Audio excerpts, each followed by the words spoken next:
এইভাবে ঘাড়ে বসে অন্ন ধ্বংস করিস? মরতে পারিস না তুই? কাজলির কণ্ঠটা যেন আগুনের মতন ছুটে এলো ছোট ঘরের ভেতরে। মাটির উপর পড়ে থাকা ছেলেটা কেঁপে উঠল। তার নাম নিলয়, বয়স মাত্র 14 বছর। সে মেঝেতে পড়ে আছে, শরীরটা কুঁকড়ে আছে ব্যথায়। গালের উপর স্পষ্ট করে ফুটে আছে 5 আঙ্গুলের দাগ। ফর্সা গালের উপরেই সেই দাগটা যেন আগুনের মতো লাল হয়ে জ্বলছে। মনে হচ্ছে কেউ যেন তাজা রক্তের ছাপ বসিয়ে দিয়েছে। সেখানে টোকা দিলেই গল গল করে রক্ত বেরিয়ে আসবে। নিলয় ঠোঁটটা ফেটে গেছে একটু। সেখান থেকে শুকিয়ে যাওয়া রক্তের একটা পাতলা দাগ নেমে এসেছে থুতনির দিকে। তাজা রক্ত গিয়ে পড়ছে থুতনি চুইয়ে। এছাড়াও শরীরের অবস্থার গুরুতর অবনতি। তার শরীরের দিকে তাকালেই বোঝা যাচ্ছে এই মাঠটা প্রথম না। হাতের উপর কালচে দাগ, পিঠে জামার ভেতরে ফোলা ফোলা চিহ্ন। তার পেটটা যেন ভিতরের দিকে ঢুকে গেছে। 2 দিন ধরে ঠিক মতন কিছু খেতে পাননি সে। খেতে পারিনি বললে ভুল হবে, খেয়েছে। তবে ঠিক যতটুকু খেলে কোনো মতে বেঁচে থাকা যায় কষ্ট করে। খিদের জ্বালায় তার পেটের মোচড় দিয়ে উঠছে বারবার। মাঝে মাঝে ব্যথায় সে কাতরিয়ে উঠছে। মাথাটা সকাল থেকেই ঘুরে চলছে, কিন্তু সেই কাতরানো যেন এই ঘরে কারোর কোনো কানেই পৌঁছায় না। কাজলি আবার চিৎকার করে উঠল। তার কণ্ঠস্বরে যেন আগুন ঝলসে উঠছে। কি রে, আবার নাটক শুরু করলি? এইভাবে পড়ে থাকলে কি আমার মায়া হবে ভাবছিস? নিলয় কষ্ট করে মাথাটা একটু তুলল। তার চোখের পানি জমে আছে, চোখ দুটো লাল হয়ে গেছে কান্নায়। সে কাপা গলায় বলল, আমি আমি কিছু করিনি মা। তুমি আমাকে ভুল বুঝছো। আমি তো তোমার কথা মতো কাজই করতেছিলাম। মা। কাজলি যেন শব্দটা শুনতেই আরো বেশি ক্ষেপে গেল। সে দ্রুত এগিয়ে এসে নিলয়ের পাশে দাঁড়ালো। তার চোখে বিরক্ত আর ঘৃণা। আমি তোর মা? কতবার বলেছি আমি তোর মা নই। আমাকে মা বলবি না, শুনেছিস? আমাকে মা বলবি না। আর একবার যদি ভুলেও বলেছিস তাহলে তোকে আমি জ্যান্ত পুঁতে ফেলবো। এই বলে সে নিলয়ের কাঁধে একটা লাথি মারল। নিলয় আবার মেঝেতে লুটিয়ে পড়ল। শক্ত শানে শরীরে বেশ আঘাত লাগে। কিছু আঘাত মাথায় স্পর্শ করে। নিলয় ব্যথায় কুঁকড়ে উঠল। তার মুখ দিয়ে একটা চাপা গোঙানি বেরিয়ে এলো। আহ! তার চোখ থেকে 2 ফোঁটা পানি গড়িয়ে পড়ল মেঝেতে। ঘরটা খুব ছোট। একটা পুরনো খাট, একটা ভাঙা টেবিল আর কোনায় কিছু বাসন। সেই মেঝেতেই পড়ে আছে নিলয়। নিলয় আবার কষ্ট করে বলল, তুমি তো তুমি তো আমার মা। তুমি তো প্রথম দিন বলেছিলে তুমি আমার মা। আমি যেন তোমাকে মা বলেই ডাকি। কাজলি তাচ্ছিল্যের হাসি হাসল। তোর মা? তোর মা তো অনেক আগেই মরেছে। আর প্রথম দিনে সেটা তো আমি নিজের অজান্তেই বলেছি। তখন তো আর জানতাম না তুই আমার পথের সবচেয়ে বড় কাঁটা। এই কথাটা শুনে নিলয়ের বুকটা যেন হঠাৎ করে ভেঙে গেল। তার চোখের সামনে ভেসে উঠল একটা মুখ, নরম হাসি, মমতায় ভরা চোখ। তার আসল মা, যে তাকে ঘুম পাড়িয়ে দিত, যে তাকে জড়িয়ে ধরে বলতো, আমার নিলয় একদিন অনেক বড় মানুষ হবে, আর কোনো কিছুরই অভাব থাকবে না। তবে হ্যাঁ, নিলয় টাকা পয়সার মালিক হলেও কখনো গরিবের পেটে লাথি মারবি না, কাউকে অত্যাচার করবি না। নিলয়ের মা প্রায়ই এই কথাগুলো বলতো। তবে সে কি জানতো একদিন তার ছেলেও এত শত অত্যাচারের কবলে পড়বে। যে মানুষটা নিলয়কে এত আদর করেছে, এত যত্ন করেছে, এত এত জ্ঞান দিয়েছে, আজকে সেই মানুষটাই আর নেই। 2 বছর আগে হঠাৎ অসুখে মারা গিয়েছিল। কেউ জানতো না যে তার দেহে এত বড় অসুখ বেঁধেছে। তবে যেদিন জানলো সেদিন অনেক দেরি হয়ে গিয়েছে। শত চেষ্টা করেও তাকে বাঁচানো সম্ভব হয়নি। তারপর তার বাবা আবার বিয়ে করলো, ঘরে আনলো এক নতুন মা। কাজলি এই বাড়িতে এলো। প্রথম দিনগুলো সব ঠিকঠাকই ছিল। মন থেকে না হলেও কাজলি নিলয়কে পছন্দ করত, একটু হলো আদরও করত। কিন্তু কয়েক মাস পরেই সব বদলে গেল। কাজলি যেন ধীরে ধীরে তার আসল রূপ দেখাতে শুরু করলো। তারপর যখন নিলয়ের সৎ 2 ভাই এবং বোন হলো, তখন তো পরিস্থিতি একদম বদলে গেল। কাজলি কিছুতেই সহ্য করতে পারত না তাকে, নিলয়কে সেভাবে চোখের কাটান। এর একটি মাত্রই কারণ নিলয় তাদের সম্পত্তির ভাগিদার। আগে নিলয়ের জীবনটা ভালোই ছিল, আর এখন নিলয়ের জীবনটা যেন এক অসহ্য নরক। নিলয় মাটিতে পড়ে কাঁপতে কাঁপতে বলল, আমি কোথায় যাব মা? তার গলাটা ভেঙে আসছে, দু চোখ ভর্তি জল। তোমরা ছাড়া তো আমার কেউ নেই। কোথায় যাব আমি? কোথায় থাকবো আমি? কাজলি বিরক্ত হয়ে মুখ ঘুরিয়ে নিল। এসব কান্নাকাটি আমার সামনে করবি না, নাটক দেখার সময় আমার নেই। কোথায় যাবি আমি কি জানি? কোথাও যাওয়ার না থাকলে বিষ খেয়ে মরে যা, তবুও আমার চোখের সামনে থেকে দূর হয়ে যা। আমি তোকে দু চোখে সহ্য করতে পারছি না। মরতে পারিস না তুই? আর কতদিন এভাবে আমার ঘাড়ে বোঝা হয়ে থাকবি? নিলয় গাঢ় অপমান আর শরীরের যন্ত্রণায় চোখ জোড়া বন্ধ করে ফেলল। কিছুক্ষণ সময় অতিবাহিত হয়। কাজলি চওড়া চোখে তাকিয়ে আছে নিলয়ের দিকে। নিলয় মেঝেতে পড়ে কাতরাতে লাগছে। ধীরে ধীরে শরীরের ব্যথা যন্ত্রণা বাড়ছে, খিদেও বাড়ছে পাল্লা দিয়ে। দিন শেষ হয়ে রাত হয়ে এসেছে, এখনো পেটে কিচ্ছু পড়েনি। শুধু কাজের ফাঁকে ফাঁকে একটু পানি খেয়েছে। তাছাড়া খিদে পেটে বাড়ির সব কাজ করতে হয়েছে তাকে। এটা প্রতিদিনের নিয়ম। বাড়ির যত কাজ রয়েছে সব নিলয় একাই করে। কাজলি কোনো চাকর রাখতে দেয় না। নিলয় খিদের জ্বালায় ফুপিয়ে কেঁদে ওঠে। ঠোঁট কামড়ে নিলয় আবার বলে, আমার খিদে পেয়েছে। আমি একটু খাবো। একটু খাবার দেবে আমায়? আমি আর সহ্য করতে পারছি না। কাজলি হেসে উঠল, ঠান্ডা একটা হাসি। খিদে পেয়েছে? খাবি? খুব খিদে পেয়েছে বুঝি? সে টেবিলের উপর রাখা একটা থালার দিকে তাকালো। সেখানে একটু ভাত আর তরকারি ছিল, কিন্তু সেটা ছিল তার নিজের জন্য। সে থালাটা হাতে তুলে নিল, নিলয়ের দিকে তাকিয়ে বলল। খেতে চাস? নিলয়ের চোখে হঠাৎ একটু আলো জ্বলে উঠল। সে দুর্বল গলায় বলল, হ্যাঁ, একটু। সারাদিন আজকে কিছু খাইনি। কাজলি থালাটা তার সামনে ধরল। 1 সেকেন্ড, 2 সেকেন্ড, তারপর হঠাৎ করে থালাটা উল্টে দিল মেঝেতে। ভাত আর তরকারি ছড়িয়ে পড়ল মাটিতে। নিলয় হতভম্ব হয়ে তাকিয়ে রইল। কাজলি ঠান্ডা গলায় বলল, এই নে, খেতে হলে মাটিতেই খা, আর নয়তো সারা দিনের মতোই অমনি থাকবি। এই বলে সে ঘুরে দরজার দিকে হাঁটতে লাগলো। নিলয়ের চোখ দিয়ে টপ টপ করে পানি পড়ছে। সে ধীরে ধীরে মাটির দিকে তাকালো। ভাতগুলো ছড়িয়ে আছে, মাটির ধুলো লেগে গেছে। তার পেটটা আবার মোচড় দিয়ে উঠল। খিদের জ্বালায় সে কাঁপতে কাঁপতে হাত বাড়ালো, এক মুঠো ভাত তুলে নিল। হাতটা কাঁপছে, চোখ দিয়ে অঝোর ধারায় পানি পড়ছে। সে ফিসফিস করে বলল, মা, তুমি থাকলে আমাকে এভাবে কেউ মারতো না। আমাকে এতটা কষ্ট করতে হতো না। তার কণ্ঠটা ভেঙে গেল। তুমি কেন চলে গেলে মা? আমাকে কেন একা রেখে গেলে? আমাকেও তো নিয়ে যেতে পারতে। দরজার কাছে দাঁড়িয়ে থাকা কাজলি এবার পেছনে তাকালো। তার চোখে কোনো দয়া নেই, শুধু বিরক্ত। সে ঠান্ডা গলায় বলল, কাঁদতে থাক, তোর কান্না শুনে আমার ঘুম ভালো হয়, মনে আনন্দ লাগে। এই বলে দরজাটা ধাক্কা মেরে বন্ধ করে দিল। ঘরের ভেতর আবার নীরবতা, শুধু একটা শব্দ, একটা ছোট্ট ছেলের কান্না, আর তার কাঁপা কাঁপা গলায় ডাকা শব্দটা, মা। রাত ধীরে ধীরে আরো গাঢ় হয়ে উঠেছে। দেওয়ালে ঝোলানো পুরনো ঘড়িটার কাঁটা ঠিক 10টা ছুঁয়ে গেল। Tick tick tick. নিস্তব্ধ বাড়ির ভেতরে সেই শব্দটা যেন আরো স্পষ্ট শোনা যাচ্ছে। কিন্তু পুরো বাড়িটা নিস্তব্ধ না। ডাইনিং রুমের দিক থেকে ভেসে আসছে হাসির শব্দ, থালা বাসনের টুংটাং আর গল্পগুজবের আওয়াজ। সেখানে যেন একেবারে উৎসবের পরিবেশ। ডাইনিং টেবিলের চারিপাশে বসে আছে কাজলি, তার স্বামী রাফিক, তাদের 2 ছেলে আর ছোট মেয়ে। টেবিলে ভর্তি নানা রকমের খাবার। গরম গরম ভাত থেকে ধোঁয়া উঠছে, মুরগির রোস্ট, গরুর মাংস, মাছ ভাজা, ডাল, সবজি, কত কি।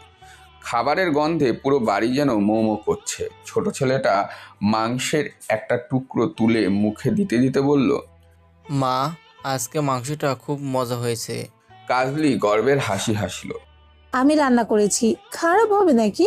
সবাই হেসে উঠল। রাফিকও মুচকি হাসলো। সে প্লেট থেকে ভাত মিশাতে মিশাতে বলল, আজ অফিসে অনেক কাজ ছিল, এখন খাবার পেলে ক্লান্তি সব চলে যাবে। তার বড় ছেলে বলল, আব্বু, কালকে কিন্তু আমাকে স্কুলে নতুন ব্যাগ কিনে দিতে হবে। রাফিক মাথা নেড়ে বলল, আচ্ছা আচ্ছা, কিনে দেব। টেবিলে আবার হাসির রোল পড়ে গেল। একটা সুখী পরিবারের মতোই তারা খাচ্ছে, হাসছে, গল্প করছে।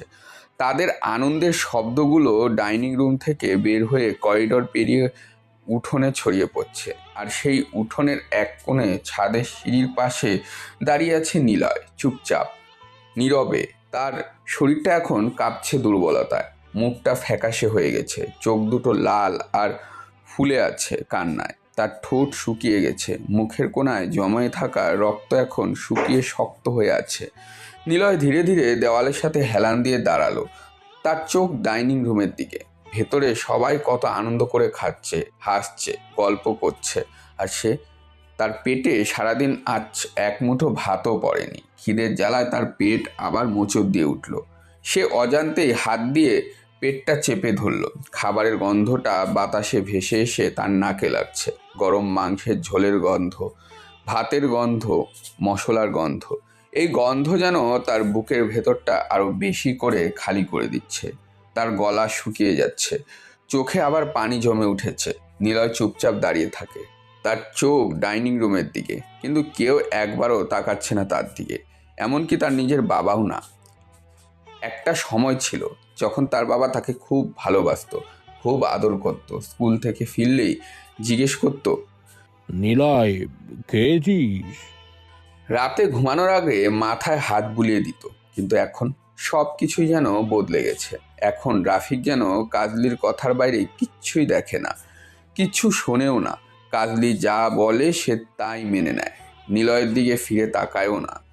আজ সারা দিন নিলয়কে মারধর করা হয়েছে, তবুও রাফিক একবারও জিজ্ঞেস করেনি কি হয়েছে। এই কথাটা মনে পড়তেই নিলয়ের বুকটা কেমন যেন করে উঠল।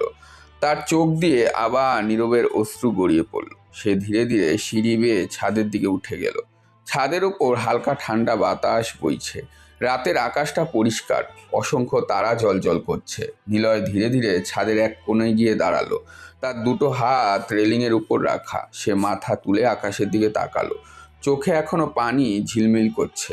তার বুক থেকে একটা দীর্ঘশ্বাস বেরিয়ে এলো। হ্যাঁ, নিলয় আস্তে আস্তে ফিসফিস করে বলল, মা। তার কণ্ঠটা কেঁপে উঠল। সে আবার আকাশের দিকে তাকালো, তারাগুলো যেন ছোট ছোট আলো বিন্দুর মতন জ্বলছে। নিলয় ধীরে ধীরে বলল, মা, তুমি কি ওই তারাগুলোর মধ্যে আছো? তার গলা ভারী হয়ে এসেছে, তার চোখ থেকে টপ টপ করে পানি পড়ছে। সে আকাশের দিকে তাকিয়ে আবার বলল, মা, তুমি বলেছিলে না আমি একজন বড় মানুষ হব? সে হালকা কেঁপে উঠল। কিন্তু মা, আমি তো এখন খুব একা। একটু থেমে আবার বলল, মা, খুব খিদে পেয়েছে। তার ঠোঁট কাঁপছে, আজকে সারাদিন কিছু খাইনি। বুকের ভেতরটা যেন ভেঙে যাচ্ছে তার। সে চোখ মুছল হাতের পিঠ দিয়ে। তুমি থাকলে আমাকে কেউ এভাবে মারতে পারতো না, তাই না মা? নিলয় আবার আকাশের দিকে তাকালো, তারাগুলো যেন নিঃশব্দে জ্বলছে, কিন্তু কোনো উত্তর আসছে না। চারিপাশে শুধু রাতের নীরবতা। নিলয় ফিসফিস করে বলল, তুমি আমাকে কেন একা রেখে গেলে? আমাকেও সাথে নিয়ে যেতে পারতে। তার বুক থেকে আবার একটা দীর্ঘশ্বাস বের হলো। হালকা বাতাসে তার এলোমেলো চুলগুলো উঠছে। ছোট ছেলেটা একা দাঁড়িয়ে আছে বিশাল আকাশের নিচে, তার চোখে অশ্রু, বুকে জমে থাকা হাজার কষ্ট। নিলয় ধীরে ধীরে বলল, মা, তুমি কি একবার আমাকে দেখতে আসবে না? তার চোখ আবার ভিজে উঠল। দূরের আকাশে একটা তারা হঠাৎ ঝিলমিল করে উঠল। নিলয় চুপচাপ তাকিয়ে রইল, তার ঠোঁট নড়ে উঠল ধীরে। মা। তার কণ্ঠে ভাঙা স্বপ্নের মতন এক নিঃশব্দ আরতি। আর সেই রাতের আকাশের নিচে দাঁড়িয়ে ছোট্ট ছেলেটা নীরবে কাঁদতে থাকলো। নিলয় ধীরে ধীরে তার চোখের জল মুছে ফেলল, আবারও ছাদ থেকে নিচে নেমে আসে। রুমে যাওয়ার পূর্বে একবার তাকায় ড্রয়িং রুমে। সেখানে তার সৎ মা, বাবা, ভাই, বোন সবাই খাচ্ছে। কেউ একবার তার কথাও ভাবছে না। সবাই না হয় পর, কিন্তু বাবা, কিন্তু সে কিভাবে এতটা পর হয়ে গেল? আসলেই মায়ের সঙ্গে সঙ্গে সন্তানের কদরও কমে যায়। আর যদি তার মা বেঁচে থাকতো তাহলে কখনোই এই দিন দেখতে হতো না, কখনোই না। নিলয় আবারও হাতের উল্টো পিঠ দিয়ে দুটো চোখ মুছে ফেলে, এরপর এগিয়ে যায় রুমের দিকে। বারবার পেছনে ফিরে তাকায়, যদি একবার কেউ ডেকে ওঠে কিংবা বাবাও যদি ডাকে, তাহলে হয়তো সে ছুটে দৌড়ে যেত, তাদের সাথে বসে একসাথে খাবার খেত। কিন্তু তা সম্ভব নয়, তারা তাকে কখনোই ডাকবে না। নিলয় খিদে পেটে বিছানায় গা এলিয়ে দেয়। দু চোখে ভর করেছে ঘুম, ব্যথা মাখা শরীর আর খিদের জ্বালা নিয়ে সে বেশিক্ষণ জেগেও থাকতে পারে না। চোখের জল ফেলতে ফেলতে একসময় ঘুমের দেশে পাড়ি দেয়। ধীরে ধীরে রাত কেটে যায়। নীরব অন্ধকারের বুক চিরে ভেতরের প্রথম আলো ফুটতে শুরু করে। পূর্ব দিগন্তে সূর্যের আলো ধীরে ধীরে ছড়িয়ে পড়েছে। আকাশে হালকা কমলা আর নীল রঙের মিশ্রণ। দূরে কোথাও পাখিদের ডাক শোনা যাচ্ছে। শহরটা ধীরে ধীরে ঘুমাচ্ছে, কিন্তু এই বাড়ির এক কোণায় এখনো গম্ভীর ঘুমে ডুবে আছে এক ছোট্ট ছেলে। সে হলো নিলয়। গত রাতের মারধর, অপমান, তার খিদের যন্ত্রণা নিয়ে এখন সে ঘুমিয়ে পড়েছে। সে নিজেও জানে না নিলয় ছোট্ট একটা পুরনো বিছানার উপর কুঁকড়ে শুয়ে আছে। তার মুখটা ফ্যাকাশে, চোখের নিচে কালচে দাগ, গালের উপর এখনো স্পষ্ট হয়ে আছে গত রাতের 5 আঙ্গুলের লালচে দাগ। ঠোঁটের কোণায় শুকিয়ে যাওয়া রক্তের দাগ, পিঠের কালশিটে, হাতের উপর নিচে আঘাতের চিহ্ন।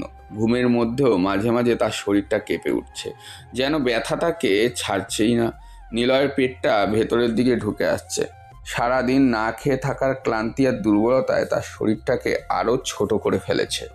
সে গভীর ঘুমে হয়তো স্বপ্ন দেখছে, হয়তো সেই স্বপ্নে তার মা আছে, যে মা তাকে বুক জড়িয়ে ধরে বলেছে, নিলয়, ভয় পাস না, আমি আছি। কিন্তু সেই শান্ত ঘুম বেশিক্ষণ টিকে থাকলো না।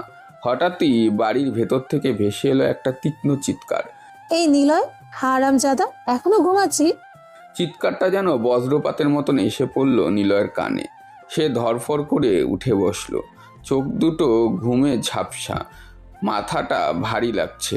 সে চোখ মেলে সামনে তাকাতেই বুক চেপে উঠল। তার সামনে দাঁড়িয়ে আছে কাজলি। চোখ দুটো রাগে লাল, মুখটা শক্ত।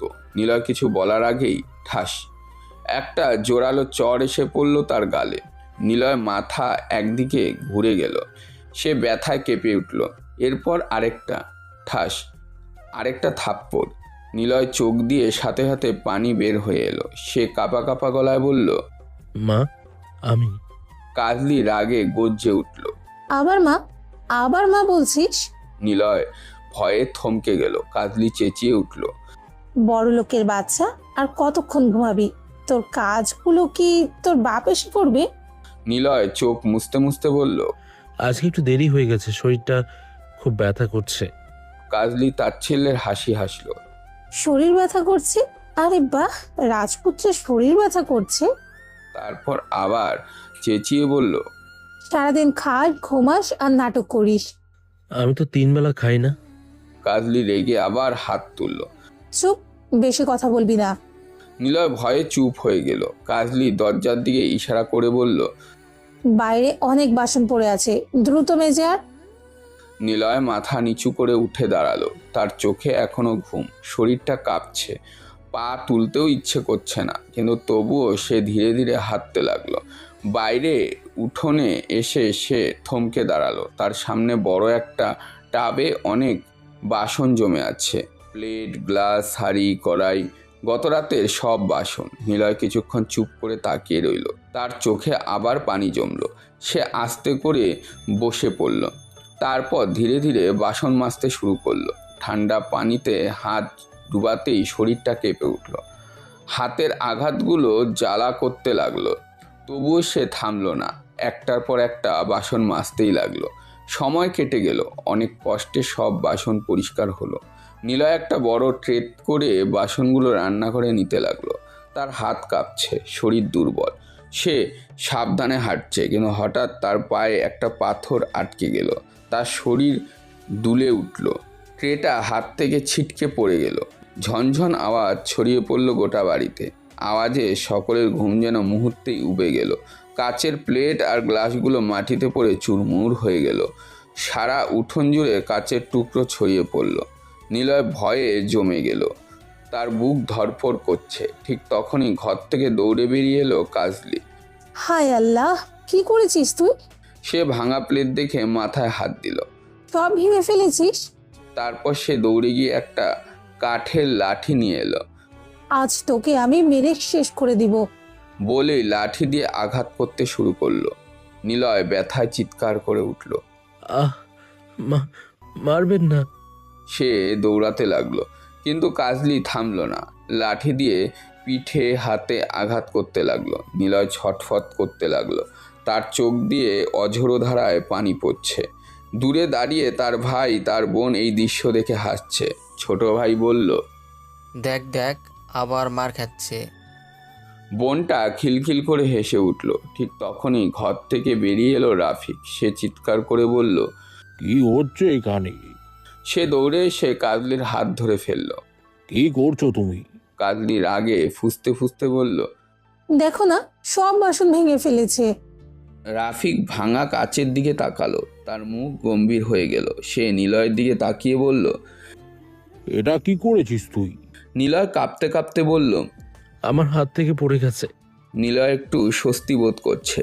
সে ভাবে বাবা এসে গেছে, এখন আর কিচ্ছু হবে না। তবে তার আশায় জল ঢেলে দিয়ে রাফিক রেগেই গেল। গম্ভীর চৌচির কণ্ঠে বলল। একটা কাজও ঠিক মতো করতে পারিস না। নিলয় মাথা নিচু করে দাঁড়িয়ে রইল। রাফিক আবার বলল। খেতে তো ঠিকই পারিস, 3 বেলা খাস, খাবার তো কম লাগে না। আর কতদিন এভাবে বসে বসে গিলবি আর আমাদের ধ্বংস করবি? তোকে আমার 2 চোখে আর সহ্য হয় না। এখনই চলে যা আমার চোখের সামনে থেকে। তোকে দেখতেও ইচ্ছে করছে না। এই কথা শুনে নিলয়ের বুকটা মোচড় দিয়ে উঠল। সে কিছু বলল না, চুপচাপ দাঁড়িয়ে রইল। তার চোখ দিয়ে ধীরে ধীরে পানি গড়িয়ে পড়ছে। তারপর সে ধীরে ধীরে সেখান থেকে হাঁটতে লাগলো। বাড়ির এক কোনায় গিয়ে দাঁড়ালো। সেখানে কেউ নেই। সে দেওয়ালের সাথে হেলান দিয়ে বসে পড়ল। তার বুকটা হঠাৎ কেঁপে উঠল। তারপর সে মুখ ঢেকে কাঁদতে শুরু করলো, নীরবে, অসহায়ভাবে। তার চোখ থেকে অঝোর ধারায় পানি পড়ছে। সে ফিসফিস করে বলল। মা, আমি খুব কষ্টে আছি। তার কণ্ঠটা কেঁপে উঠল। মা, তুমি কোথায়? আর সেই নিঃশব্দ উঠোনের ছোট্ট ছেলেটা কান্না ধীরে ধীরে বাতাসে মিলিয়ে যেতে লাগলো। উঠোনে নীরবতা নেমে এসেছে। নিলয় ধীরে ধীরে নিজের ছোট্ট রুমটার দিকে হাঁটতে লাগলো। পা দুটো যেন ভারী হয়ে গেছে। মনে হচ্ছে প্রতিটা পা তুলতে তার অনেক কষ্ট হচ্ছে। রুমে ঢুকেই সে দরজাটা আস্তে করে বন্ধ করে দিল। রুমটা খুব ছোট্ট। একটা পুরনো খাট, একটা ভাঙা টেবিল, কোণার দিকে একটা লোহার আলমারি, যার দরজাটা ঠিকমতো বন্ধ হয় না। এই রুমটাই নিলয়ের পৃথিবী। সে ধীরে ধীরে খাটের উপর বসে পড়ল। কিছুক্ষণ চুপ করে বসে থাকলো। তারপর হঠাৎই বুকের ভেতরটা মোচড় দিয়ে উঠল। নিলয় দুহাত দিয়ে মুখ ঢেকে ফেলল। তার চোখ থেকে টপ টপ করে পানি পড়তে লাগলো। কান্নাটা সে চেপে রাখার চেষ্টা করছিল, কিন্তু পারল না। একসময় সে খাটের উপর উবু হয়ে পড়ে কাঁদতে শুরু করলো, চুপচাপ, নিঃশব্দে। তার কান্নার শব্দ কেউ শুনল না, কারণ শোনার মতন কেউ নেই। কিছুক্ষণ আগে মসজিদ থেকে জোহরের আজান ভেসে এসেছে। আল্লাহ আকবর, আল্লাহ আকবর। আজানের শব্দে পুরো পাড়া জুড়ে ছড়িয়ে পড়েছিল। কিন্তু নিলয় বাইরে যায়নি, কারণ তার মনে ছিল না, আজ যদি সে মরে যায় তবুও হয়তো কেউ খেয়াল করবে না সে খেয়েছে কিনা, বেঁচে আছে কিনা, মরে গেছে কিনা। এসব জানার মতন যে এই পৃথিবীতে কেউ নেই। তার চোখ দুটো ফুলে গেছে কান্নায়। বারবার চোখ মুছছে, কিন্তু তবুও পানি থামছে না। সে নিজের মনে মনে ভাবতে লাগলো, আমি কি এতটাই খারাপ? আমি কি সত্যিই তো তাদের বোঝা?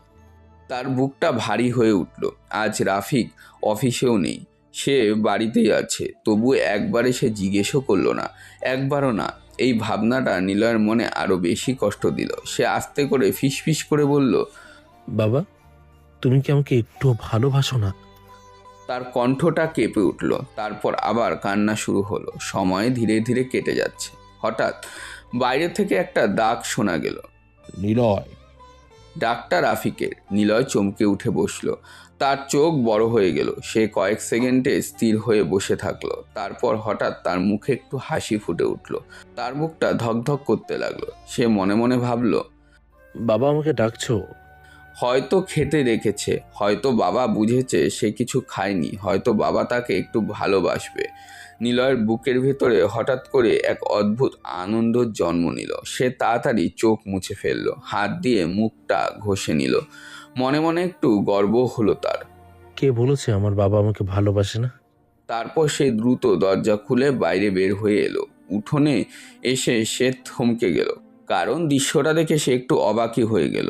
উঠোনের সবাই দাঁড়িয়ে আছে, রাফিক, কাজলি, তার সৎ ভাই, তার সৎ বোন, সবার গায়ে নতুন কাপড়। কাজলি নতুন শাড়ি পরে সাজগোজ করছে, বোনটা সুন্দর একটা ফ্রক পরে খিলখিল করে হাসছে, ভাইটার গায়েও নতুন শার্ট। দেখেই বোঝা যাচ্ছে তারা কোথাও যেতে প্রস্তুত। নিলয় একটু অবাক হয়ে বলল, তোমরা কোথায় যাচ্ছ? রাফিক জুতোর ফিতা বাঁধতে বাঁধতে বলল। আমরা রেস্টুরেন্টে যাচ্ছি। নিলয় অবাক হয়ে বলল। রেস্টুরেন্টে? রাফিক একটু বিরক্ত গলায় বলল, হ্যাঁ, তোর বোন অনেকদিন ধরে বায়না করছিল, তাই আজ নিয়ে যাচ্ছি। নিলয় কিছুক্ষণ চুপ করে দাঁড়িয়ে রইল, তারপর হঠাৎ সে একটু হেসেই ফেলল। তার চোখে হালকা আনন্দের ঝিলিক দেখা গেল। সে বলল, আমিও তো তোমাদের সাথে যাব। কথাটা বলার সাথে সাথে কাজলি হঠাৎ তীক্ষ্ণ গলায় বলে উঠল। শখ কত! তার চোখে তাচ্ছিল্যের হাসি। কাজলি বলল, কোথাও যাবি না তুই? নিলয়ের মুখের হাসিটা মুহূর্তেই মিলিয়ে গেল। সে অবাক হয়ে কাজলির দিকে তাকিয়ে রইল। ঠিক তখন রাফিক একটু স্বস্তির নিয়ে গলা খাকারি দিল। সে নিচু গলায় বলল। আর তোকে যেতে হবে না। নিলয় চুপ করে রইল। রাফিক আবার বলল, সবাই যদি চলে যায় তাহলে বাড়ি থেকে থাকবে। তারপর যেন একটা অজুহাত খুঁজে পেল। রাফিক বলল, ঘরে ভাত আর ডাল আছে, খেয়ে নিস, আর বাড়িটা একটু দেখে রাখিস। তার কণ্ঠে কোনো স্নেহ নেই, কোনো মায়া নেই, শুধু দায়সারা কথা। এরপর রাফিক বলল, আমরা যাচ্ছি। কাজলি ভাই আর বোনকে নিয়ে সে গেটের দিকে হাঁটতে লাগলো। কিছুক্ষণের মধ্যেই তারা বাড়ি থেকে বের হয়ে গেল। নিলয় উঠোনে দাঁড়িয়ে রইল, স্থির হয়ে, চুপচাপ। গেটের বাইরে তাদের হাসির শব্দ ধীরে ধীরে মিলিয়ে গেল। নিলয় অনেকক্ষণই সেদিকেই তাকিয়ে রইল। তার বুকের ভেতরটা আবার ভারী হয়ে উঠল, তার চোখে পানি জমে উঠেছে। সে ধীরে ধীরে একটা দীর্ঘশ্বাস ফেলল। মনে মনে ভাবল, ওদের মধ্যে কি আমি থাকতে পারতাম না? আমি কি সত্যি এতটাই অপ্রয়োজনীয়? তার চোখ দিয়ে আবার পানি গড়িয়ে পড়ল। সে আকাশের দিকে তাকালো। আকাশটা পরিষ্কার, রোদ ঝলমল, কিন্তু তার মনে হচ্ছে চারপাশটা খুব অন্ধকার। নিলয় আস্তে করে ফিসফিস করে বলল, মা, তুমি থাকলে কি এমন হতো? কিন্তু কোনো উত্তর এলো না। প্রত্যেক দুঃখের সময় সে মায়ের কাছেই বিচার দেয়, তবে উত্তর পায় না। তার মা বুঝি তাকে ঘৃণা করেছে। তার কণ্ঠটা কেঁপে উঠল। উঠোনে সে একাই দাঁড়িয়ে রইল, চারিপাশে নীরবতা। বড় বাড়িটার মধ্যে যেন এখন আর কেউ নেই, শুধু একটা ছোট্ট ছেলে আর তার বুক ভরা কষ্ট। নিলয় শান্ত পায়ে ভেতরে চলে যায়। পেটের মধ্যে খিদার যন্ত্রণা বাড়ছে। সে আশায় আশায় রান্নাঘরে ঢোকে। বাবা বলেছে ডাল ভাত আছে, কিন্তু সে গিয়ে হতাশা হয়ে যায়। হাঁড়ির তলায় কিছু পোড়া ভাত লেগে আছে, আর ডালের পরিমাণও কম। এতটুকু খাবারে কারো পেট ভরবে না। তবে নিলয়ের কাছে আর কোনো উপায় নেই। না খেয়ে থাকার চেয়ে এই পোড়া ভাতগুলোই বেশি গুরুত্ব। সে ডাল ভাত একটি প্লেটে তুলে নেয়। ভাতের অতিরিক্ত পোড়ার গন্ধের কারণে খাওয়াই কষ্টকর, তবুও খায়। পেট তো ভরাতে হবে। সে খাওয়া শেষ করে একটু স্বস্তি পায়, যদিও পেটের অর্ধেক অংশ এখনোই ফাঁকা। রান্নাঘর থেকে বের হয়ে আসার সময় তার নজর যায় উপরের দিকে। উপরের দালানে একটা বিস্কুটের কৌটা, ভেতরে অনেকগুলো বিস্কুট। এটা দেখে নিলয়ের চোখ জলজল করে ওঠে। সে অনেক দিন দেখেছে ভাই বোনদের এগুলো খেতে, অবশ্য সে কখনো খায়নি। খাবে কিভাবে, তাকে তো দেওয়াই হয় না। নিলয়ের খুব ইচ্ছে করে একটু বিস্কুট খেতে, কিন্তু সে খাবে কি খাবে না সেটাই ভাবতে থাকে। একবার মন বলছে খাবে, আরেকবার মন বলছে খাবে না। যদি কাজলি আবারও মারে, তবে তৎক্ষণাৎ তার মনে হলো সে বিস্কুট খাবে। এই সামান্য বিস্কুটের জন্য বকবে কেন? নিশ্চয়ই বকবে না। যেই ভাবা সেই কাজ। নিলয় কৌটোটা নিয়ে আসে, এরপর খেতে থাকে। বিস্কুটগুলো প্রচুর স্বাদ। নিলয়ের খেতে অনেক ভালো লাগছে, মনে হচ্ছে সে এক প্রকার অমৃত খাচ্ছে। সে আনমনে খেতেই থাকে। ছোট মস্তিষ্কে ধরা দেয় না বিস্কুটগুলো শেষের পথে। যখন বিস্কুট আর দুটো মাত্র বাকি, তখন তার হুঁশ ফিরে। সে চমকে ওঠে। এটা ওটা ভাবতে ভাবতে সবটাই খেয়ে ফেলেছে। নিলয় ভয় পেয়ে গেছে। এখন কি হবে? কাজলি যদি তাকে বকে? একটা দুটো খেলে হয়তো কিছু বলতো না, কিন্তু সে তো সবটাই খেয়ে ফেলেছে। নিলয়ের হৃদয়ে ভয় জমেছে। ভয়ে ভয়ে দুটো বিস্কুট সহ কৌটোটা আবার আগের জায়গায় রেখে দেয়। একটু সময় গড়িয়ে যায়, তবে তার ভয় কমে না। কেমন যেন এক প্রকার ভয়ে কাঁপছে। এখন মনে হচ্ছে এটা তার উচিত হয়নি, বিস্কুটগুলো না খাওয়াই উচিত ছিল। কেন যেন নিজেকে সামলাতে পারলো না। এখন কি হবে তার? নিলয় আবারও বিস্কুটের কৌটাটা আনে, কোথাও লুকাবে নাকি ভাবে, তবে বুঝতে পারে লুকালেই বিপদ বেশি, ধরা পড়ে যাবে। তাই সে বিস্কুটের কৌটাটা আগের জায়গায় রেখে নিলয় কিছুক্ষণ স্থির হয়ে দাঁড়িয়ে রইল। তার বুকটা ধকধক করছে, মনে হচ্ছে যেন কেউ এখনই এসে তার হাত ধরে ফেলবে। সে চারপাশে তাকালো, বাড়িটা একদম চুপচাপ, কোথাও কোনো শব্দ নেই, কিন্তু তবুও তার মনে হচ্ছে কেউ যেন তাকে দেখছে। ভয়ে তার বুকটা কেঁপে উঠল। নিলয় ধীরে ধীরে রান্নাঘরের থেকে বের হয়ে উঠানের এক কোণায় গিয়ে বসে পড়ল। সে দুই হাঁটু জড়িয়ে বসে আছে, মনে হচ্ছে শরীরটা কেমন যেন ঠান্ডা হয়ে যাচ্ছে। তার মাথার ভেতর শুধু একটা কথাই ঘুরছে, কাজলি। কাজলি যদি জেনে যায়, তাহলে তো আজ আবার মারবে। এই ভাবনাতেই তার শরীর কেঁপে উঠল। সময় ধীরে ধীরে কেটে যেতে লাগলো। দুপুর গড়িয়ে বিকেল হয়ে গেল। বাড়ির চারিপাশে ধীরে ধীরে ছায়া নেমে এলো। সূর্যের আলো ফিকে হয়ে যাচ্ছে, পাখিরা ডালে ডালে ফিরে যাচ্ছে, কিন্তু বাড়ির ভেতরে এখনো কেউ ফেরেনি। নিলয় এক কোণে বসে আছে, তার চোখে ভয়। এত বড় বাড়িতে সে একা, এভাবে একা থাকার অভ্যাস তার নেই। বিকেল গড়িয়ে সন্ধে হলো। মসজিদ থেকে মাগরিবের আজান ভেসে এলো। আল্লাহ আকবর, আল্লাহ আকবর।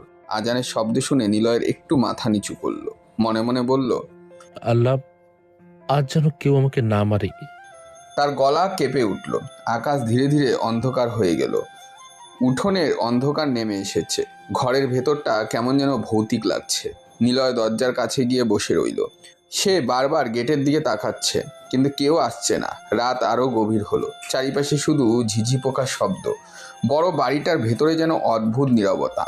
নিলয়ের বুকের ভেতরটা ভয়ে জমে গেল। সে আস্তে করে নিজের দুই হাত বুকের কাছে চেপে ধরল। তার ঠোঁট কাঁপছে। সে ফিসফিস করে বলল, মা, আমি ভয় পাচ্ছি। নিলয় আসলেই ভয় পাচ্ছে, তবে এবার বিস্কুটের জন্য নয়, ছোট মনে ভূতের ভয়। এভাবে কখনো একা বাড়িতে এত রাত পর্যন্ত থাকেনি সে। তার মনে প্রশ্ন জাগে, কেন ফিরছে না তারা? তারা কি জানে না সে বাড়িতে একা? ঠিক তখনই খটখট দরজার শব্দ শুরু হলো। নিলয় চমকে উঠল। তার চোখ বড় বড় হয়ে গেল। সে দ্রুত উঠে দাঁড়ালো। গেটের দিকে তাকিয়ে দেখলো রাফিক, কাজলি, তার ভাই আর বোন ফিরে এসেছে। সবাই খুব হাসি খুশি, তাদের মুখে আনন্দ। বোনটা খিলখিল করে হাসছে, ভাইটা লাফাতে লাফাতে কিছু বলছে। কাজলির মুখেও তৃপ্তির হাসি। নিলয়ের বুকটা হালকা কেঁপে উঠল। তার একটু মন খারাপ হলো। সে মনে মনে ভাবল, আমি যদি ওদের সাথে যেতে পারতাম। তারপর সে নিজের মাথা নেড়ে সেই ভাবনা সরিয়ে দিল। মনে মনে বলল, সবাই তো সবকিছু পায় না। রাফিক ভেতরে ঢুকতেই চারিপাশে তাকালো, তারপর বলল, সব ঠিকঠাক আছে তো? নিলয় দ্রুত মাথা নেড়ে বলল, হ্যাঁ, সব ঠিক আছে। রাফিক বলল, খুব ভালো। নিলয়ের চোখ হঠাৎ রাফিকের হাতের দিকে গেল। তার হাতে কয়েকটা প্যাকেট, একটা খাবার আর কয়েকটা ফল। নিলয় চোখ হঠাৎ চকচক করে উঠল। তার বুকের ভেতরটা আনন্দের ঢেউয়ে ভরে উঠল। সে মনে মনে ভাবল, বাবা নিশ্চয়ই আমার জন্য এনেছে। তার মুখে ধীরে ধীরে একটা ছোট্ট হাসি ফুটে উঠল। সে একটু এগিয়ে গিয়ে আস্তে করে বলল, বাবা, এগুলো কি? কথাটা শেষ হতেই কাজলি হঠাৎ রেগে উঠল। তোকে এত বুঝতে হবে না, তোর কাজ শেষ, যা দূর হ। নিলয়ের মুখের হাসিটা মুহূর্তেই মিলিয়ে গেল। সে স্থির হয়ে দাঁড়িয়ে রইল। তার চোখ নিচের দিকে নেমে গেল, কিন্তু সে সেখান থেকে সরে গেল না। হয়তো অপেক্ষা করছে বাবার বলা কথার।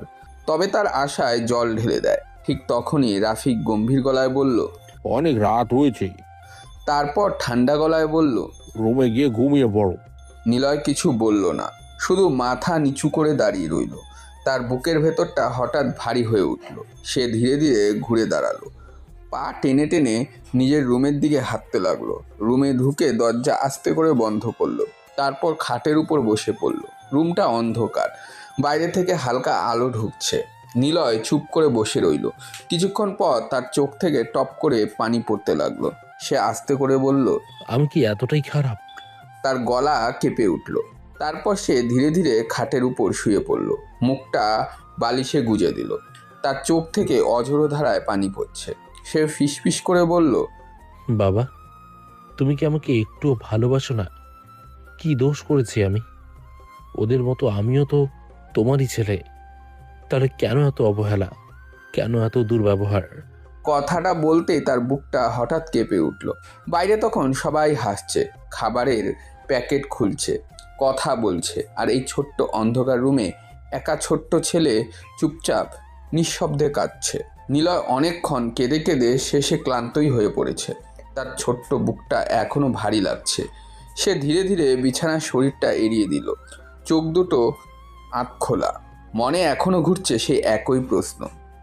বাবা কি সত্যি আমাকে ভালোবাসে না? রুমের ভেতরে হালকা অন্ধকার, জানলার ফাঁকা দিয়ে চাঁদের আলো একটু ঢুকছে। নিলয় চুপচাপ ছাদের দিকে তাকিয়ে থাকে। বাইরে তখন হাসির শব্দ, কাজলি আর বাচ্চারা খাবারের প্যাকেট খুলছে, হাসাহাসি করছে। মাঝে মাঝে খাবারের গন্ধ তার রুমে এসে লাগছে। নিলয়ের পেটটা হঠাৎ মোচড় দিয়ে উঠল। সে আজ দুপুরের পর কিচ্ছু খায়নি, কিন্তু সে উঠে বাইরে যাওয়ার সাহসও পেল না, কারণ সে জানে যদি আবার সামনে পড়ে তাহলে হয়তো আবার বকুনি শুনতে হবে। ধীরে ধীরে তার চোখ ভারী হয়ে এলো। কান্না করতে করতে কখন যে সে ঘুমিয়ে পড়ল সে নিজেও বুঝতে পারল না। ঘুমটা খুব ভারী ছিল না, অস্থির একটা ঘুম। মাঝে মাঝে সে কেঁপে উঠছিল।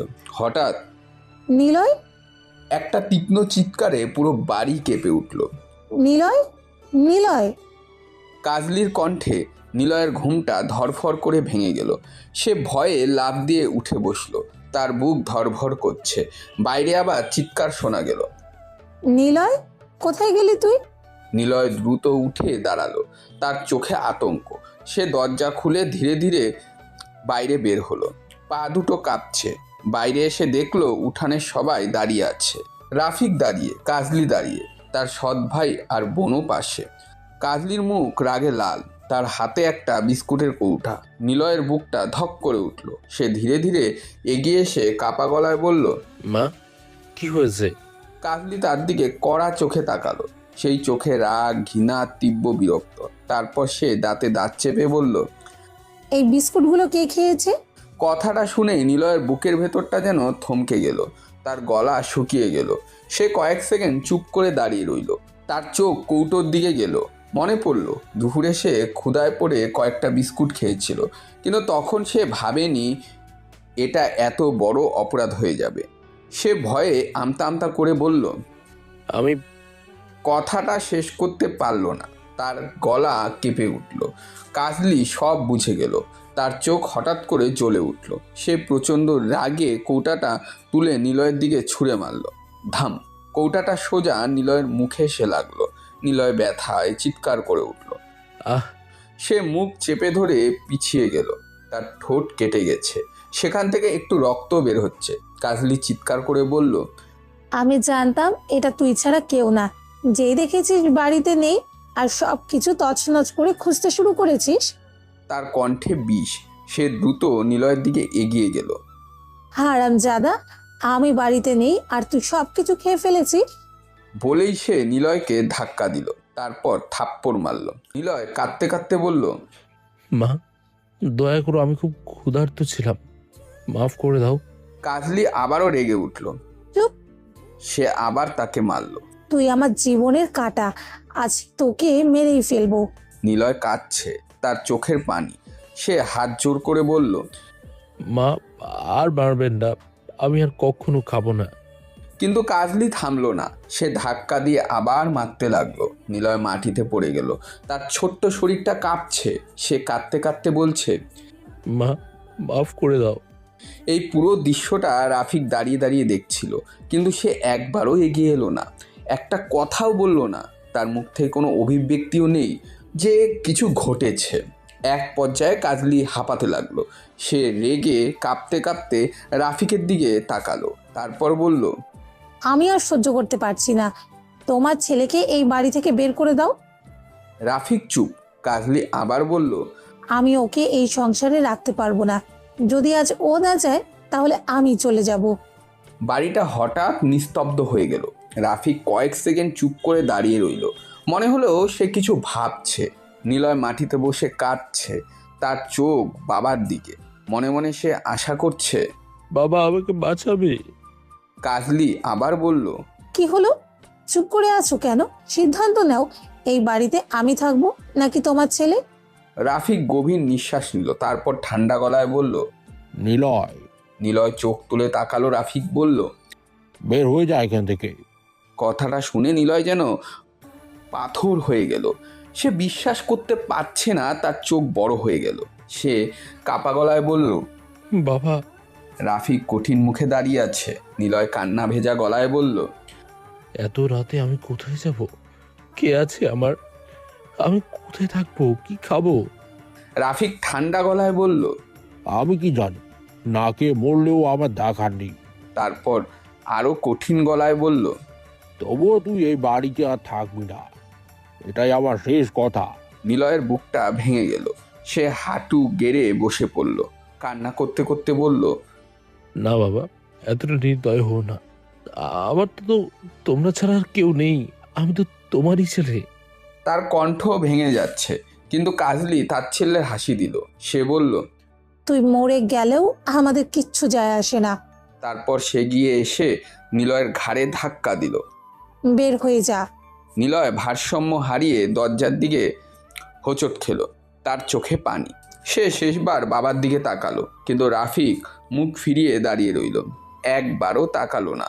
নিলয় বুঝে গেল এই বাড়িতে তার জন্য কোনো জায়গাই নেই। সে ধীরে ধীরে দরজার বাইরে বের হলো।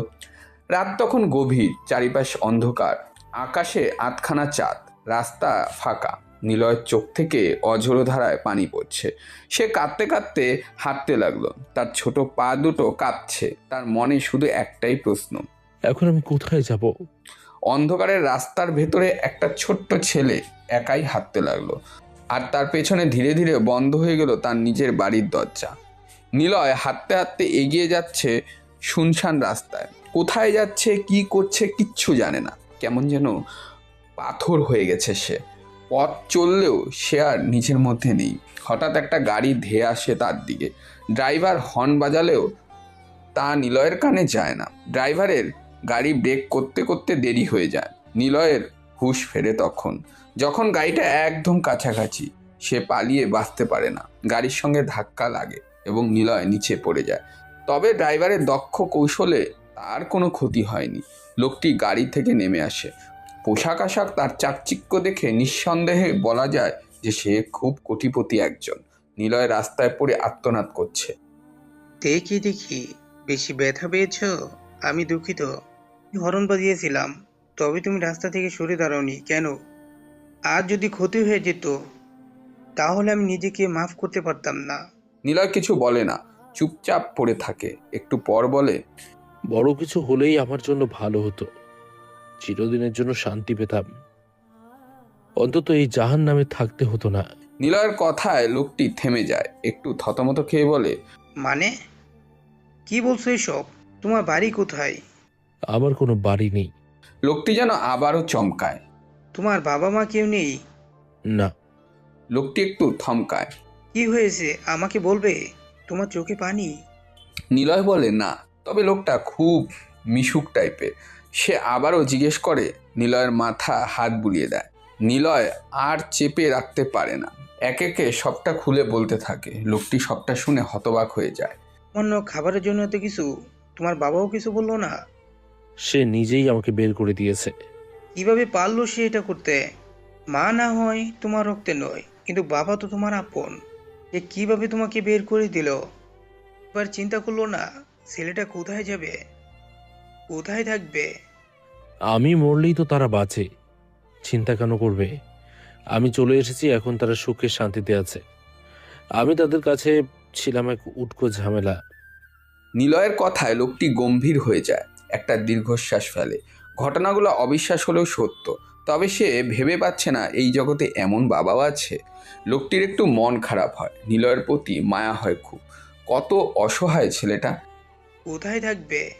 জানি না, রাস্তায় থাকবো, যাওয়ার মতো কোনো জায়গা নেই। আমার সাথে যাবে তুমি, আমার বাড়িতে থাকবে, সেখানে খাবে, আমার ছেলে হয়ে বড় হবে। নিলয় একটু থমকায়, লোকটির দিকে অবাক চোখে তাকিয়ে থাকে।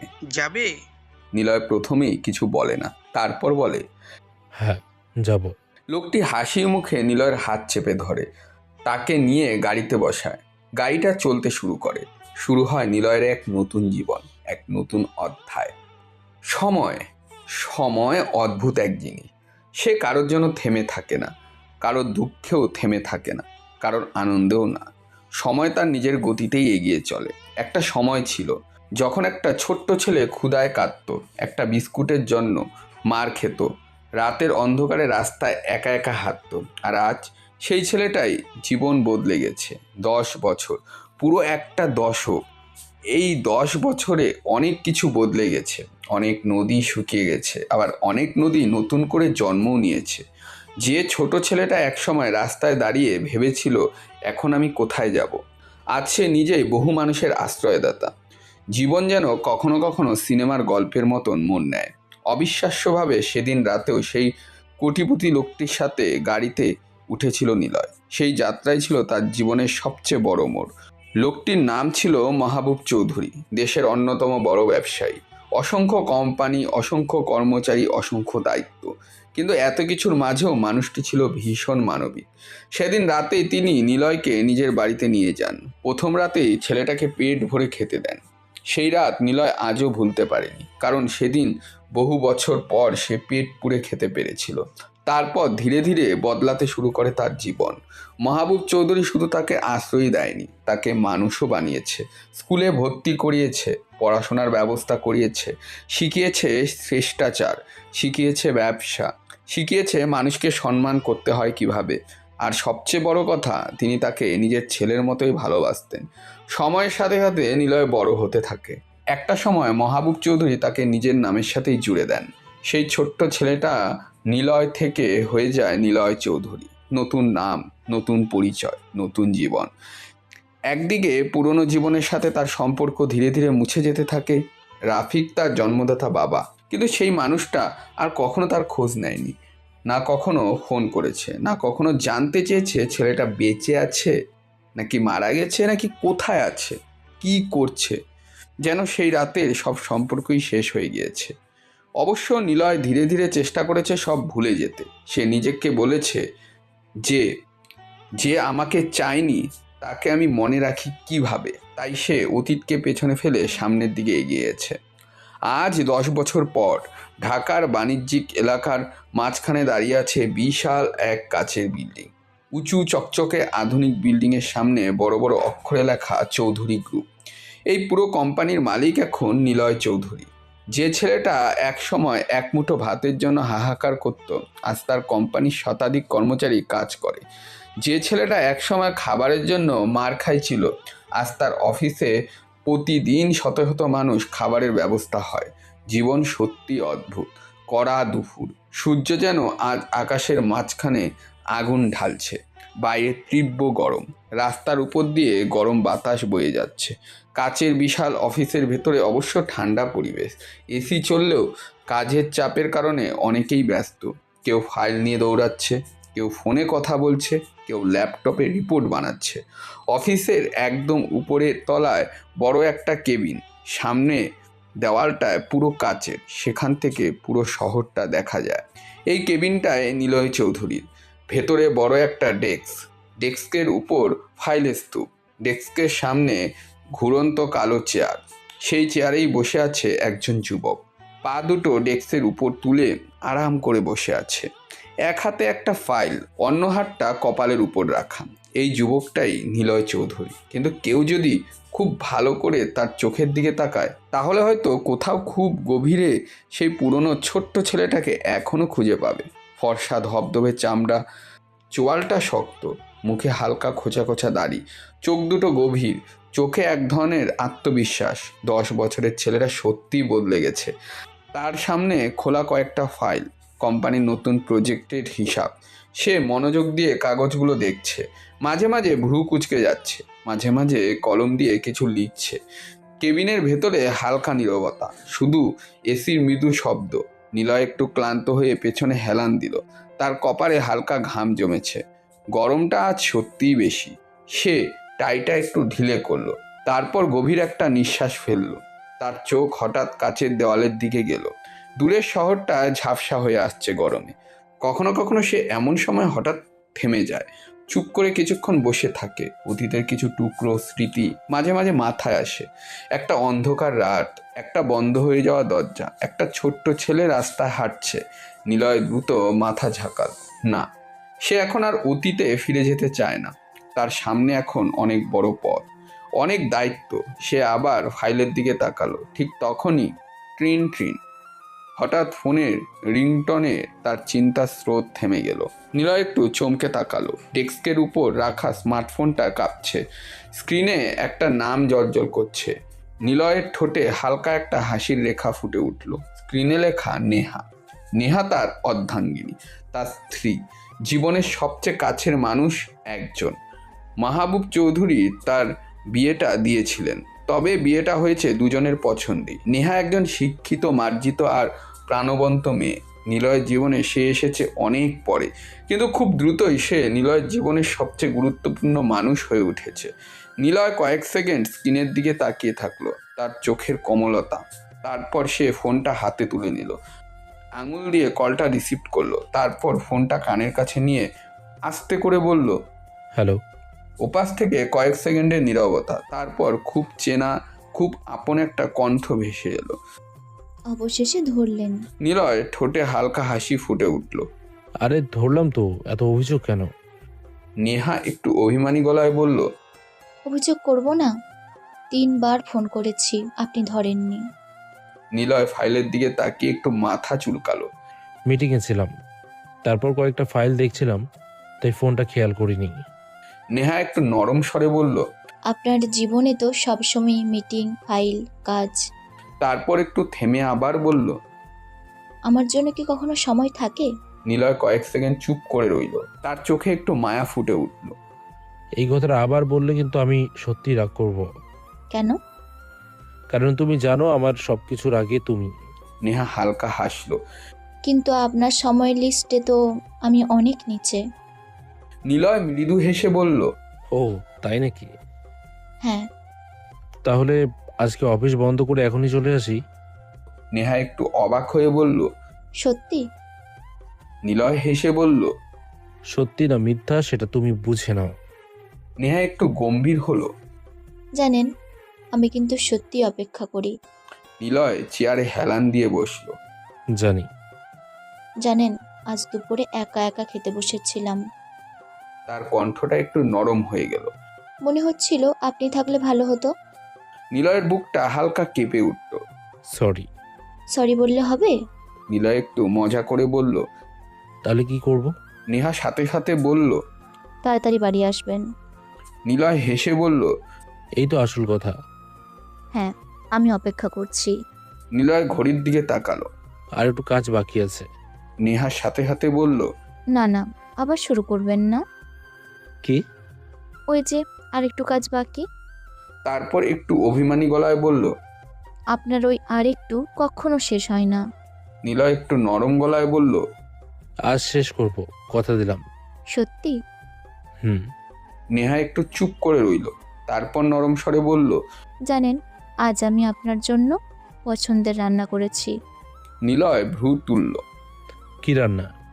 নেহা একটু গর্বের সাথে বলল। আপনার ফেভারিট কাবাব। নিলয় হেসে বলল। তাহলে তো আজ আসতেই হবে। শুধু কাবাবের জন্য? নিলয় মজা করে বলল। না, রান্না করা মানুষটার জন্য। নেহা লজ্জা পেয়ে একটু হেসে ফেলল।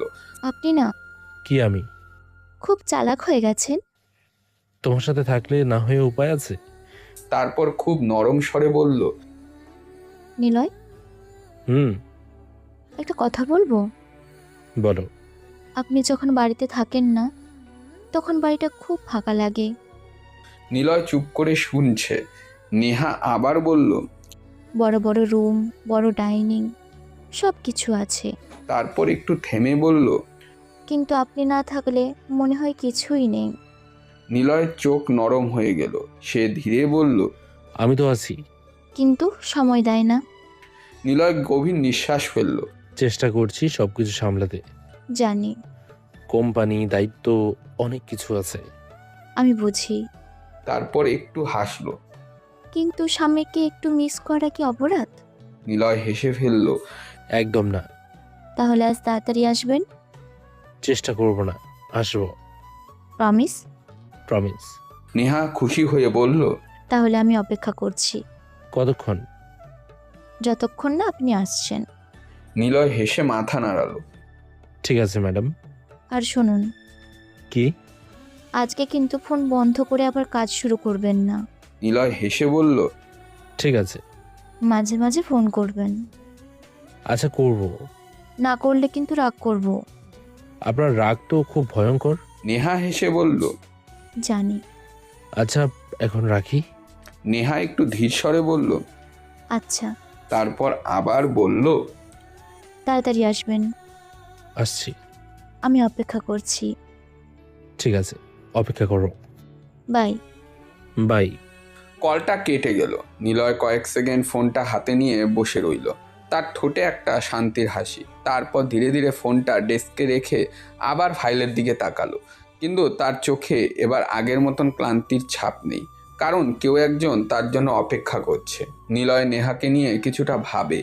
মেয়েটা বড্ড চঞ্চল এবং মিশুক। কিভাবে যেন তার জীবনে চলে এলো। বদ্ধ ধুলোবালি জমা হৃদয়টা আবার ফুলে ফুলে সাজিয়ে দিল। নিলয় নেহাকে নিয়ে অনেক খুশি তার বর্তমান জীবন নিয়ে। এখন আর তার মনে পড়ে না এরা বাদেও কারোর সাথে তার রক্তের সম্পর্ক ছিল। মনে পড়ে না বললে ভুল হবে, মনে অবশ্যই পড়ে, তবে সেটা ঘৃণিতভাবে। রাফিক তার খোঁজ না রাখলেও নিলয় রাফিকের খোঁজ রেখেছে। এমনকি রাফিকের 2 ছেলে তার কোম্পানি এমপ্লয়ি। তারা জানে না যে নিলয় তাদের সৎ ভাই। তাছাড়া নিলয় কখনো কোম্পানির সামনেও আসেনি। এই কোম্পানির কেউ চিনে না তাদের মালিককে, কারণ নিলয় সবসময় আসা যাওয়া করলেও তার মুখে মাস্ক থাকে। এর অবশ্য একটা কারণ আছে, কারণ নিলয় চায় না সবাই তাকে চিনুক। সে চায় না নিজের সম্পদ নিয়ে গর্ব করতে, সকলের কাছেই নেতা সাজতে। সে একজন স্বাভাবিক মানুষ, আগেও ছিল স্বাভাবিক, এখনও স্বাভাবিক। তবে তার কিছু ঘনিষ্ঠ কর্মচারী তাকে চেনে, যারা বড় বড় পদে রয়েছে। নিলয় একটু নড়ে চড়ে বসে।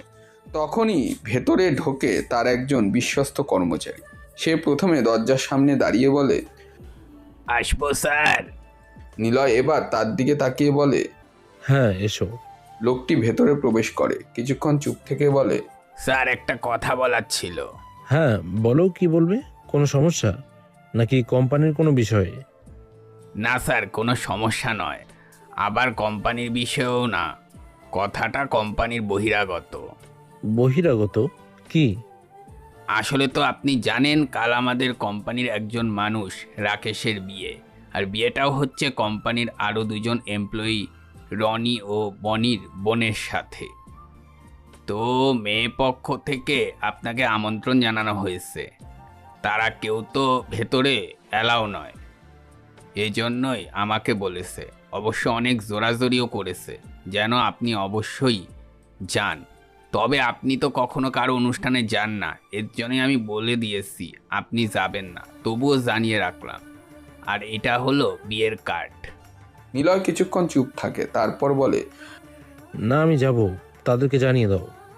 লোকটি যেন নিলয়ের কথা বিশ্বাস করতে পারল না, কিছুটা চমকে উঠল। বড় বড় জায়গা থেকে যার আমন্ত্রণ আসে তবুও যায় না, আর এই সামান্য এমপ্লয়ির বোনের বিয়েতে যাবে? লোকটি হা করে নিলয়ের দিকে তাকিয়ে থাকে। নিলয় আবারও বলে, এভাবে কি দেখছো? আমি কালকে অবশ্যই যাব, তাদেরকে জানিয়ে দিও। লোকটি সঙ্গে সঙ্গে মাথা নাড়িয়ে বলে, ওকে স্যার, আমি তাদেরকে বলে দেব। নিলয় মাথা নাড়ায়। স্যার, আমি তাহলে আসবো? ওকে, এসো। লোকটি কেবিন থেকে বের হয়ে আসে। নিলয় হাতে তুলে নেয় বিয়ের কার্ডটা সুন্দর করে ডিজাইন করা। দেখেই বোঝা যাচ্ছে কার্ডের পেছনে ভালোই টাকা খরচ হয়েছে। নিলয় কার্ডটা খোলে, ভেতরের তারিখ সহ বিভিন্ন বিবরণ দেওয়া। মেয়ের নাম সুন্দর করে লেখা, তিতলি। নিলয় ভাবে কতটা বড় হয়ে গেছে সে। মনে হচ্ছে কিছুদিন আগেই দেখেছিল ছোট্ট একটি মেয়ে, এদিক ওদিক ছুটাছুটি করত। সে যখন চলে আসে তখন তার মাত্র 8 বছর বয়স। 18তেই পা দিতে বিয়ে দিয়ে দিচ্ছে কেন? নিলয় শুনেছে তাদের সংসারে এখন প্রচুর অভাব, তবে এতটাই অভাব যে টাকা শূন্যতায় মেয়ের দায়িত্ব শেষ করছে। নিলয় আর সেসব নিয়ে ভাবে না, আবার কার্ডের দিকে নজর দেয়। মায়ের নামের কাছে জলজল করছে কাজলি। এই একটা নামের জন্যই আজ তার জীবনটা এই পর্যন্ত। নিলয় ঠিক বুঝতে পারছে না তাকে ঠিক ঘৃণা করা উচিত নাকি ধন্যবাদ দেওয়া উচিত। নিলয় আবারও কার্ডের দিকে দেখে, বাবার নামের কাছে রাফিক। এই একটি মানুষ নিয়ে নিলয়ের কোনো অনুভূতি নেই, বরং আছে এক বুক ঘৃণা। সে রাফিককে তার বাবা হিসেবে মানে না। নিলয় অবশ্য সেখানে যাবে, তবে আনন্দের সঙ্গে নয়, তাদের কিছু পুরনো হিসাব বুঝিয়ে দিতে। নিলয় কার্ডটা দূরে ছুঁড়ে মারে, এরপর বসা থেকে উঠে দাঁড়ায়। বাড়ি ফিরতে হবে দ্রুত, ওদিকে আবার তার জন্য তার প্রেয়সী অপেক্ষায় রয়েছে। পরের দিন বিকেল, দিনের আলো তখন ধীরে ধীরে কোমল হয়ে আসছে। দুপুরের তীব্র রোদটা নরম হয়ে এক ধরনের সোনালি আভা ছড়িয়ে পড়েছে চারিপাশে। আকাশে হালকা মেঘ ভাসছে, মাঝে মাঝে হালকা বাতাস বইছে। গরম পুরোপুরি যায়নি, তবুও বিকেলের হাওয়া একটু স্বস্তি আছে। রাস্তায় ধুলো উড়ে মাঝে মাঝে বাতাস মিশে যাচ্ছে। এই বিকালটা কিন্তু অন্য সাধারণ দিনের বিকালের মতো নয়, কারণ আজ এখানে একটা বিয়ে বাড়ি। পুরো এলাকা যেন আজ উৎসবের রঙে রঙিন। একটা বড় মাঠের পাশে অস্থায়ী প্যান্ডেল তৈরি করা হয়েছে। দূর থেকেই চোখে পড়ে রঙিন কাপড়ে ঢাকা বিশাল প্যান্ডেল। লাল, নীল, সোনালি আর সবুজ কাপড় দিয়ে সাজানো হয়েছে চারিপাশ। উপরে ঝুলছে ছোট ছোট বাতির মালা।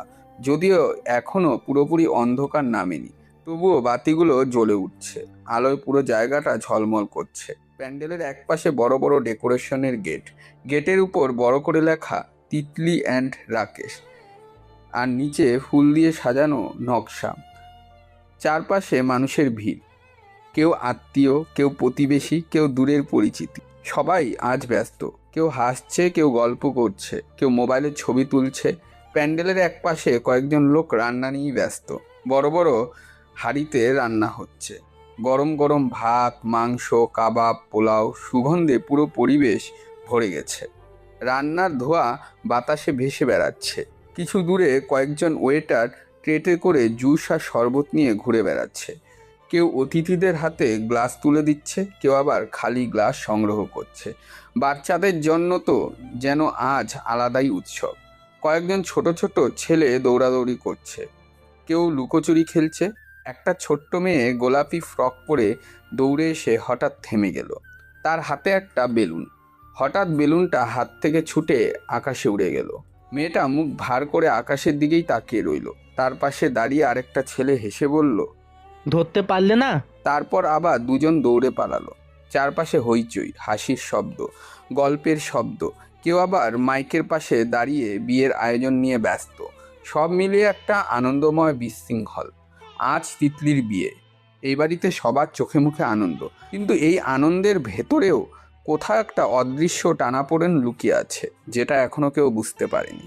এদিকে বাড়ির ভেতরে একটা মাঝারি আকারের ঘর। ঘরের ভেতরে সাজসজ্জা করা হয়েছে, দেওয়ালে রঙিন কাপড় ঝোলানো। ঘরের মাঝখানে একটা বড় খাট, খাটের উপর বসে আছে আজকের কনে তিতলি। তার গায়ে লাল শাড়ি। শাড়িটা খুব দামি না, কিন্তু সুন্দর করে পরানো হয়েছে।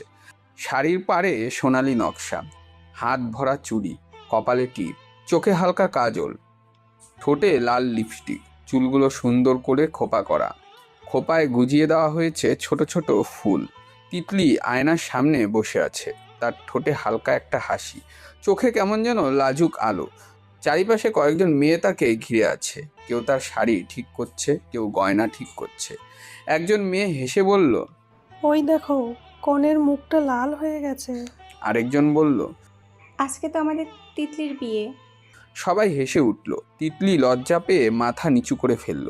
তার চোখে মুখে একটা অদ্ভুত উচ্ছ্বাস, স্বপ্নের মতন একটা মুহূর্ত। কিন্তু ঠিক সেই সময় বাড়ির বাইরের প্যান্ডেলের ভেতর দিয়ে ধীরে ধীরে হাঁটছে একজন মানুষ। তার গায়ে সাদা শার্ট, উপর দিয়ে কালো ড্রেস, প্যান্টও কালো। হাতে একটা বড় ট্রে, ট্রের উপর কয়েকটা জুসের গ্লাস।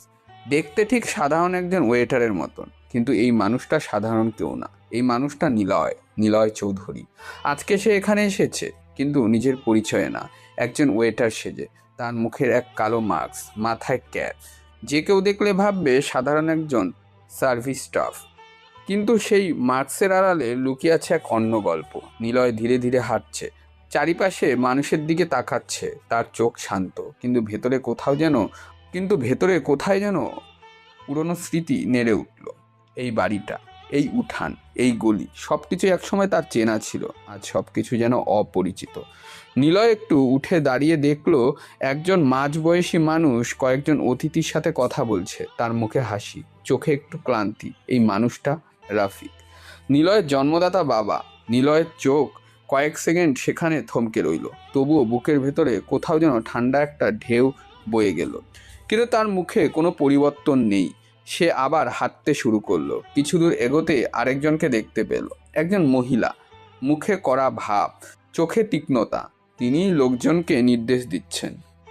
ওই টেবিলটা ঠিক করে রাখো, খাবার ওদিকে দাও, অতিথিদের খেয়াল রাখো। এই মহিলা কাজলি, নিলয়ের সৎ মা।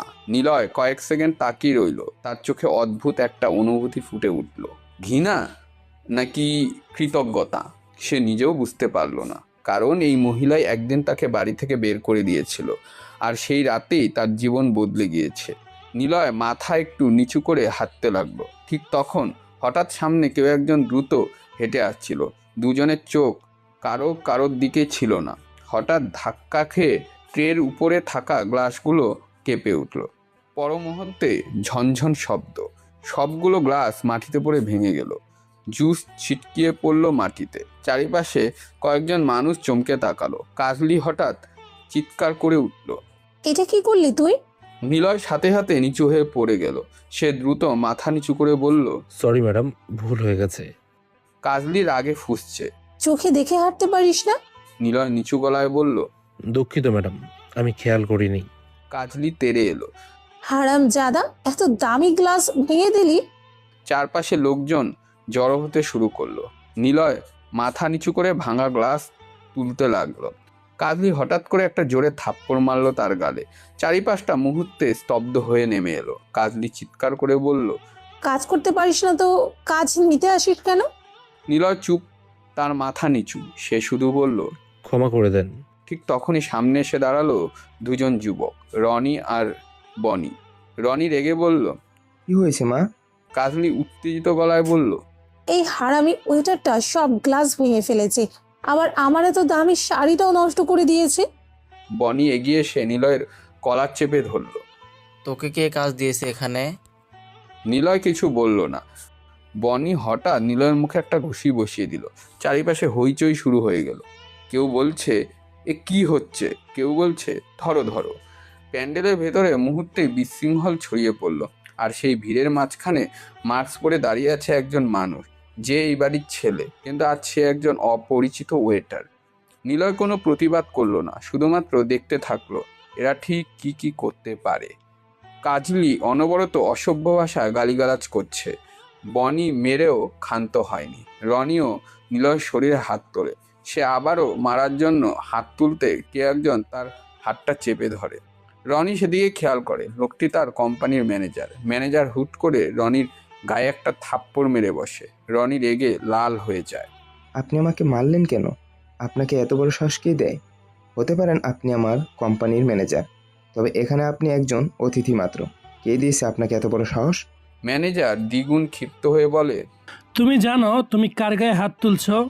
তোমাকে কে দিয়েছে এত বড় সাহস? কার গায়ে হাত তুলেছিস? ও একজন সাধারণ ফকিরের বাচ্চা, ওইটার মাত্র। না, তিনি আমাদের কোম্পানির মালিক, নিলয় চৌধুরী। ম্যানেজারের কথায় রনি চমকে ওঠে। সঙ্গে সঙ্গে বনিও যেন তাদের রুহু কাঁপছে। কিছুতেই নিজের কানকে বিশ্বাস করতে পারছে না। কি আবুল তাবুল বলছেন আপনি? আবল তাবল নয়, এটাই ঠিক। স্যার ইচ্ছাকৃত এখানে এসেছে ওইটার সেজে, শুধুমাত্র তোমাদের আচরণ যাচাই করতে। এতটা নিচু তোমরা? সাধারণত 3টা গ্লাসের জন্য এতটুকু? রনি কি করবে ভেবে পাচ্ছে না। প্রায় কাঁদো কাঁদো হয়ে গেছে। সে বুঝতে পারছে এর পরেও তার চাকরি কোনোভাবেই থাকবে না। আর একবার চাকরি চলে গেলে সে খাবে কি, সংসার চালাবে কিভাবে? রনি হঠাৎ নিলয়ের পা ঝাপটে ধরে। আমাকে মাফ করে দিন স্যার, আমি আপনাকে বুঝতে পারিনি, আমি সত্যি চিনতে পারিনি। নিলয় কিছুটা ঝাটকা মেরে সরে যায়। ক্ষমা? তোমাকে? অসম্ভব।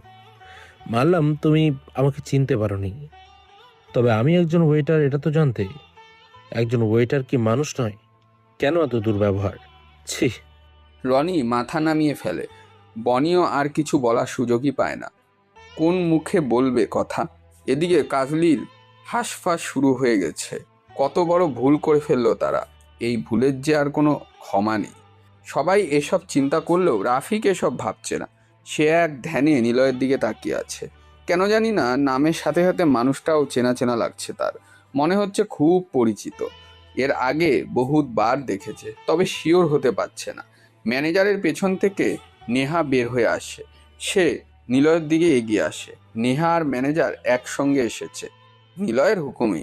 নেহা নিলয়ের হাত চেপে ধরে বলল, এখনই চলো এখান থেকে। এত বড় অপমান এই বাড়িতে আর এক মুহূর্ত নয়। নিলয়ও হাঁটতে লাগলো, তবে মাঝপথেই রাফিককে থামিয়ে দেয়।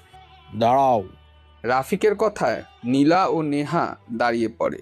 নিলয় তার দিকে ভ্রু কুঁচকে তাকায়। রাফিক এগিয়ে এসে বলে, তোমাকে আমার চেনা চেনা লাগছে, মনে হচ্ছে এর আগেও কোথাও না কোথাও দেখেছি। ঠিক বলবে তুমি কে, কি তোমার পরিচয়? নিলয় কাঠ গলায় বলে, নিলয় চৌধুরী, এটাই আমার একমাত্র পরিচয়।